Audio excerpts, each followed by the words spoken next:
Hari ikibazo abantu benshi bibaza ariko bagatinya kukivuga. Ni kuki hari abantu bakora cane, abo bantu bagakora imyaka myinshi ariko ubuzima bwabo ntibuhinduke?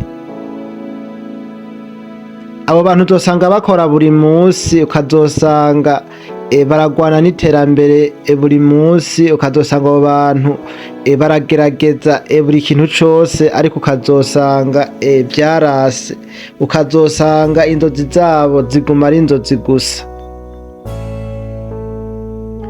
Muri abo bantu nuko uzosanga hari ba bantu bipfuza kuba umukire ariko ugasanga abimaranye igihe kirekire ariko ukabona vyarase. Ugasanga hari n'abandi bantu usanga bipfuza kuba ku buzima bwiza ariko ugasanga ntibishobotse.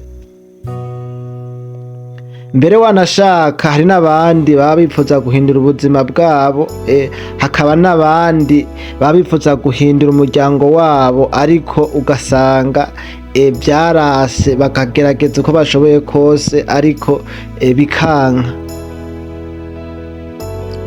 None ndakubaza ikibazo gitoya, wewe woba wibaza ko vyoba biva kuki?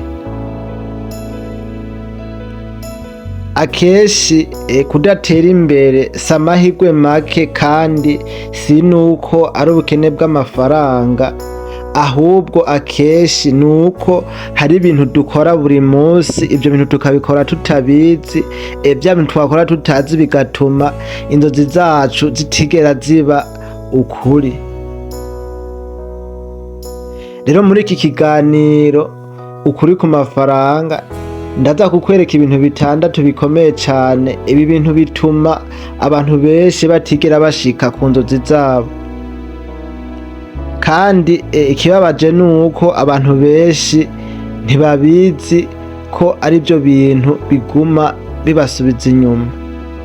Ariko ico nokubwira muri ibi bintu ngiye kukubwira nuko ikintu ca nyuma arico kiriko gituma abantu benshi badashika ku nzozi zabo, ugasanga bahoze aho bari, ugasanga bahoze mu ruziga. Rero ico utegetswe nukwumviriza iyi video kuva ku ntango gushitsa kw'iherezo, kuko ushobora gusanga ikintu cohindura ubuzima bwawe kiri hagati canke kiri impera. Reka rero dutangure n'ikintu ca mbere. Ikintu ca mbere ushobora gukora, ico kintu kigatuma utagera ku nzozi zawe. Rero ikintu ca mbere ni kubaho ata ntego ufise. Hari abantu benshi uzosanga baraho gusa, ukazosanga abo bantu baravyuka bakaja ku kazi, bava ku kazi ukazosanga bararya, hama baheza kurya bakaryama, bagaca baja ngaho bakiyicarira. Bwamara guca ukazosanga abo bantu basubiye gukora ivyo nyene bari bakoze. Ariko ikibazo nuko ntibazi aho baja. Rero mu gihe uzoba uri umuntu ukaba uri wa muntu udafise intego, nuko ubuzima bwawe uzosanga bukujanye aho udashaka. Kubaho rero udafise intego mu buzima ni nko kubaho uri umuntu ufashe urugendo utazi aho ugiye. Rero ico womenya nuko utazoshobora gushika aho uja mu gihe uzoba utazi ahantu ushaka gushika. Burya abantu bose uzobona bashika kure mu buzima bwabo nuko ari ba bantu bamenye neza ico bashaka mu buzima. Rero ico nokubwira nuko mwokwiga kugera intumbero, ukabaho ufise ati je nshaka kuzogera kwiki, hama wamara kubaho ufise ikintu ushaka kugerako, ugatangira kwiga imitwe kugira ngo urabe ico kintu kuntu woshobora kugishikako. Navyo numva ari ikintu cobafasha cane. Ikintu naco ca kabiri gituma umuntu adashika ku ntego, ikintu ca kabiri ni gutinya gufata ingingo zikomeye. hari abantu benshi uzosanga bafise inzozi zabo ariko ukazosanga bafise inzozi kandi nziza cane, ariko ugasanga bafise ikibazo, ukazosanga abo bantu baratinya gutangura, ukazosanga abo bantu baratinya kuvuga bati uyu mwaka ngiye guhindura ubuzima bwanje. Abo bantu nuko uzosanga ari abantu batinya, ugasanga baratinya gutangura ubucuruzi, cyangwa ugasanga baratinya kwiga ibintu bishasha, mbere wanashaka ukazosanga abo bantu baranatinya no gufata ingingo zikomeye cane.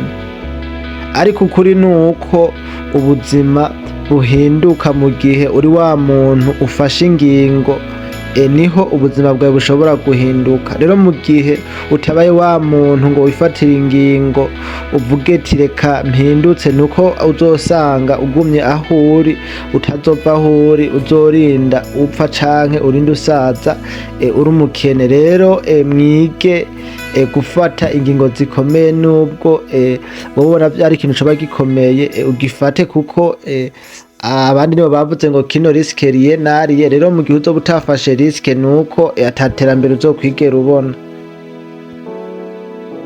Ikintu naco ca gatatu gituma udashika ku nzozi zawe, naco ni uguta umwanya ku bintu bitagufasha.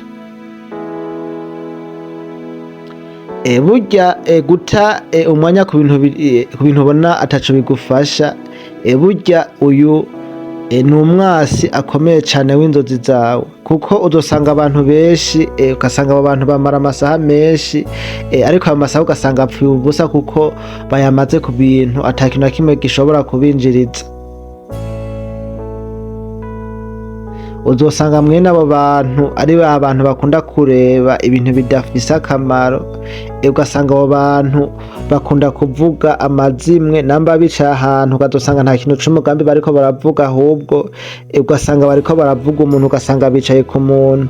Rero muri iki gihe mu gihe uzoba umeze gutya, nuko kugira uzoshike ku nzozi zawe uzosanga ari ibintu bitazokorohera, ni ibintu uzosanga bigusavye inguvu nyinshi.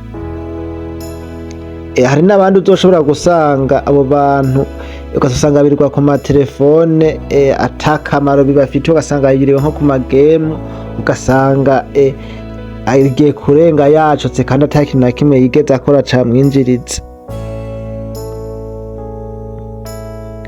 Ariko ico nokubwira nuko igihe gihera hama akagera umunsi umwe ugatangira kwibaza uti mbega imyaka yanje yose mbega nayikozemwo iki, mbega nungutse iki?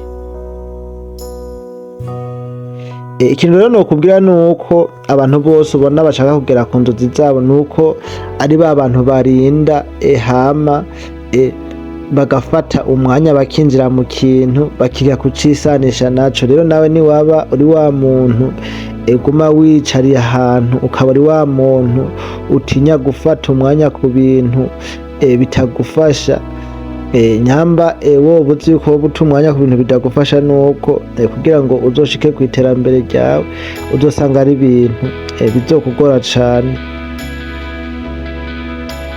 Hama nimba ushaka kumenya ukuri ku buzima hamwe n'urukundo no ku mafaranga, nuko wokora sabone kuri iyi channel yacu yaho ukuri ku mafaranga, kuko aha twigira hamwe ibintu bishobora guhindura ubuzima bwawe.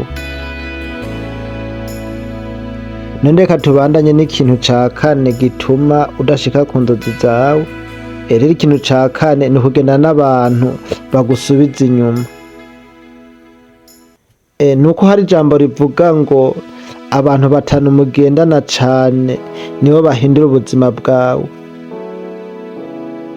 Rero mu gihe uzoba uri wa muntu ugendana n'abantu batagira inzozi, ukagenda n'abantu bavuga nabi ibishoboka, canke ukagenda n'abantu bagucisha intege, nuko uzosanga bagiye barabikubwira buhoro buhoro maze nawe ugatangura kumera nkabo nyuma y'igihe gito.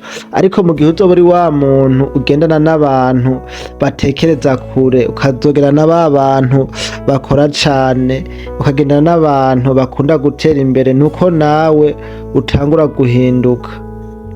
Rero ico womenya, abantu bagukikije nibo bahindura ubuzima bwawe cane kurusha uko wewe wavyibaza. Rero mwige kumenya abantu mwogira abagenzi, kuko abagenzi nibo bazobagenera ejo hanyu. Reka tugende ku kintu ca gatanu naco gituma udashika ku nzozi zawe. Ikintu ca gatanu kiravuga ko ari ukwigira ko uzi vyose kandi atavyuzi. Hari abantu benshi uzosanga bavuga ati ivyo ndabizi, ariko ukazosanga afise ikibazo, ntibigera biga ibindi bintu bishasha. Burya ikintu nokubwira nuko iyi si tugezemo n'isi ya tekinoloji, n'isi ihindagurika buri munsi. Rero uzosanga abantu benshi batsinda mu buzima nuko ari ba bantu badahagarika kwiga, ahubwo baguma biga ibintu bishasha. Ukazosanga abo bantu bariko barasoma ibitabo, ukazosanga ni ba bantu bariko bariga ku bandi, cyangwa ugasanga n'abantu bariko barakira impanuro bahabwa n'abandi bantu. Rero mu gihe uhagaritse kwiga, nuko uba uhagaritse n'iterambere ryawe. Rero mwige kwiga ibintu bishasha, kuko iyo umenye ibintu bishasha, ukamenya amakuru mashasha, nuko uba ufise ayo makuru mashasha uba urose, nuko uba ufise kuyabyaza umusaruro, kandi ayo makuru ugasanga akuvyariye ikintu gikomeye cane.